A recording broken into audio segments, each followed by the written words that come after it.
guys! Welcome sa aking video. Tayo po ay mag-unboxing. Meron pa ba akong binili na electric nail drill or nail, ito yun siya na machine. So, bubuksan natin siya.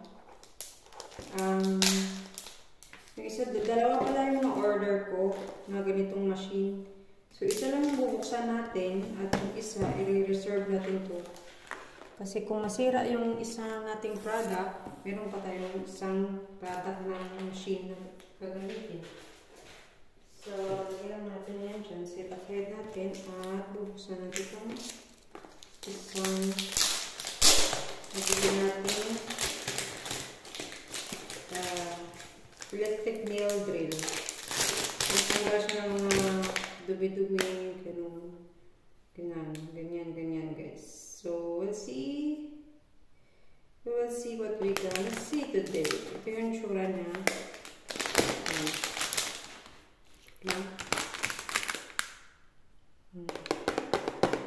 Buksan na natin yan. Ito yung pinaka-the best na seller sa Amazon. Sa Amazon natin siya nabili. So, I think maganda yung product nito. Ito yung tagal ko na nagpagabi. Naganap talaga ako para ma-order to. Kasi yung aking electric nail drill na luma ay gumagana pa naman siya. Kaya lang, the problem is ang problema sa kanya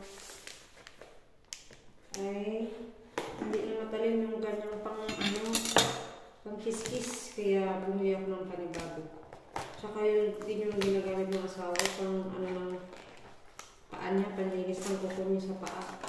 So, ito yung kanyang machine. Ito pala yung tsura niyan. Ito yun siya. So, wait lang. Pakita natin sa inyo yung laman sa loob.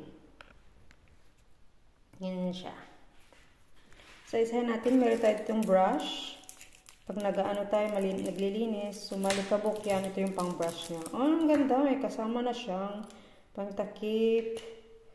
Ito naman yung tawag dun, panghasa.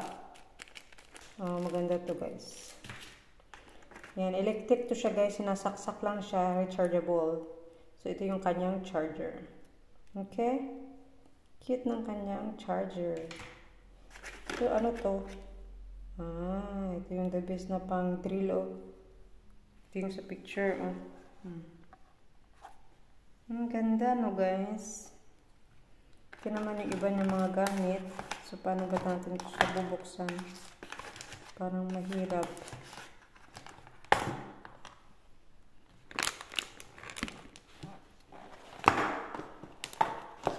After ito, magluluto na ako. Parang may kakain lang kami ng kasama. Matalim siya. Ito yung mga niya pangkuko lang talaga to guys. Yan. Tsura niya. Ito yung pang-lock.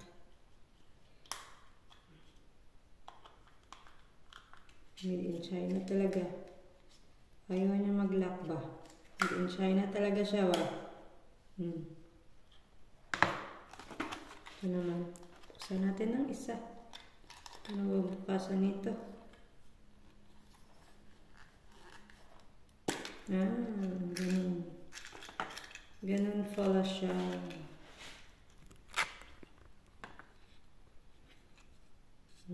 Na-drill niya. Maano siya ha? Matalim ha? Ganda. Okay. Yung pinaka-the-best. Buksan na natin yung kanyang machine. Tayo. May ako na lang ilang. Ito yung pinaka-the-best sa lahat. So, bago ko ito siya gagamitin, full charge muna natin. Para siyang sigarilyo. Ang pinakagandahan nito ay pwede mo siyang maganyan. Para lang siyang ballpen. Yung aking kasi yung luma ko, hirap sa hawakan. Masakit yung kamay ko. Ito, para siyang maganda kasi para siyang ballpen. Gaganyan ka lang. Ito yung charge niya dyan. Yan. Try natin on. Ay, mukhang ayaw pa mag-on kasi Lubat ata.